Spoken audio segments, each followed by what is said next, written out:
In Chapter 4 and Chapter 5, we looked at business level strategies and competitive rivalry and competitive dynamics, focusing on a single industry or a single product market. In this chapter, we look at the firms involved in multiple industries or multiple product markets and how they obtain competitive advantage and superior performance. So today we learned the corporate level strategy. First, we learned what the corporate level strategy is about and its purpose, and see different levels of diversification achieved using different corporate level strategies, and three primary reasons for the diversification. Consequently, we try to understand how firms can create value by using a related or unrelated diversification strategy. Finally, we will understand the incentives and resources that encourage diversification and motivations that can encourage managers to over-diversify a firm. By the opening case, briefly think about Disney's core competence and broadly understand their corporate level strategy. Now we consider, what if a firm becomes larger and thinks about expanding its businesses across industries or across different product markets? This could be expanding the scope of industries or markets in which the firm competes, or expanding by buying or selling different businesses that match a firm's skill, strengths, resources, and capabilities. When a firm considers this type of business expansion, it should consider two strategy levels. Firstly, the firm should consider a business level strategy that we learned to gain competitive advantage in each market. In addition to that, the firm needs to consider specific actions and plans to manage a group of different businesses competing in different product markets.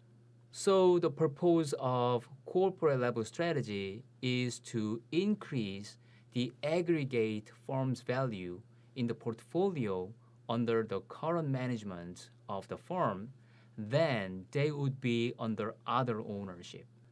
Based on that, the key questions when a firm set up the corporate level strategy are, what businesses should the firm be in, and how should the corporate office manage the group of the businesses.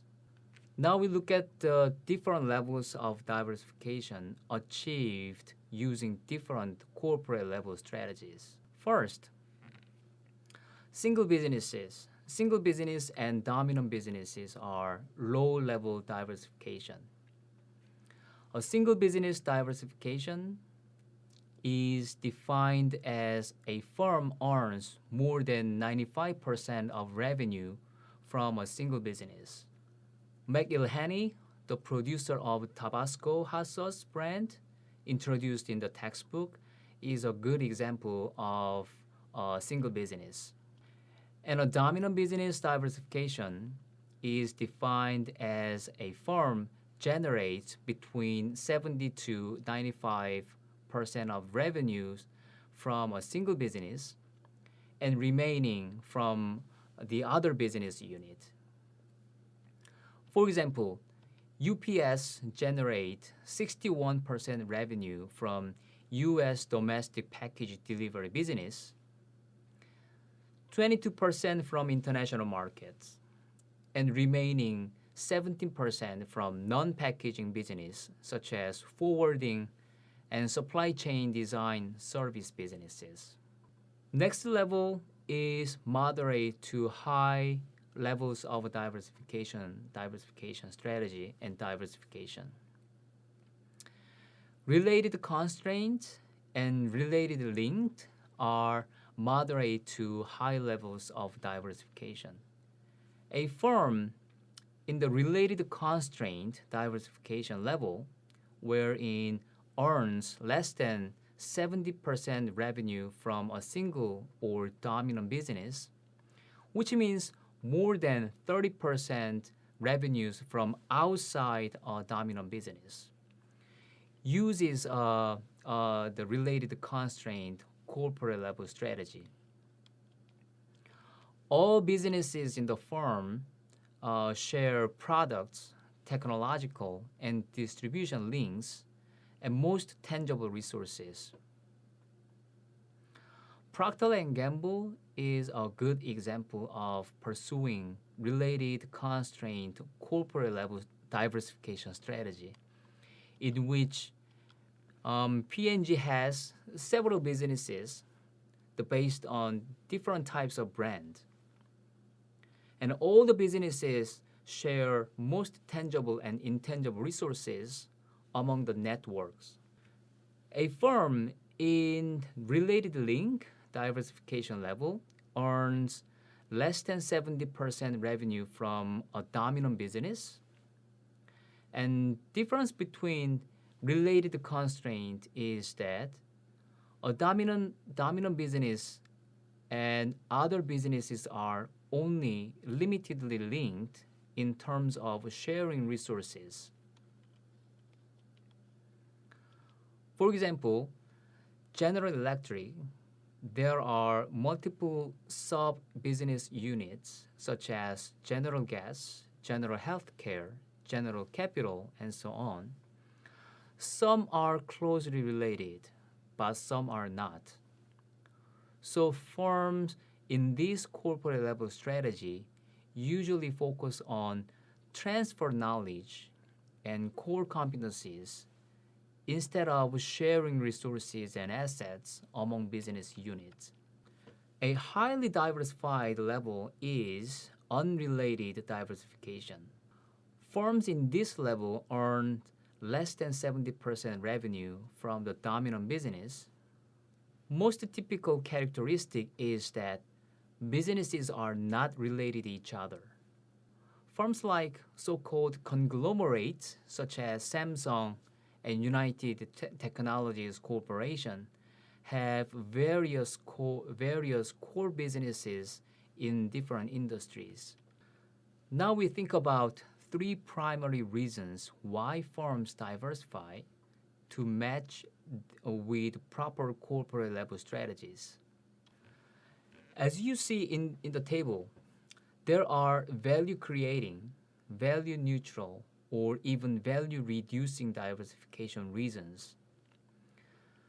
Typical firms pursue diversification strategy as known as corporate level strategy to increase the firm's value. That is value creating diversification reason.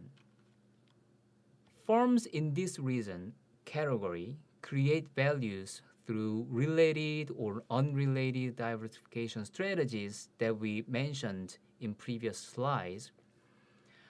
When the strategies allow a firm's revenue increase or cost reduction while implementing their business level strategies. So, by successfully implementing corporate level diversification strategies, firms can realize economies of scope by sharing resources and transferring core competencies. And firms can gain more market power by expanding multi-point locations or vertical integration, either upstream or downstream integration. Also, firms may allocate internal capital source efficiently and effectively among unrelated business, or restructure or reform businesses for financial economies. Those are reasons for value-creating diversification and expectations by corporate-level diversification strategies. other reasons may not be related to value creation activities. For one of the reasons, a firm uses corporate level diversification strategies to neutralize a competitor's market power. There are incentives to diversify from external environments such as antitrust regulation and tax laws, or internal environments such as low performance and uncertain future cash flows, and the pursuit of synergy or risk of a reduction of risk for the firm. The other reason is value reducing.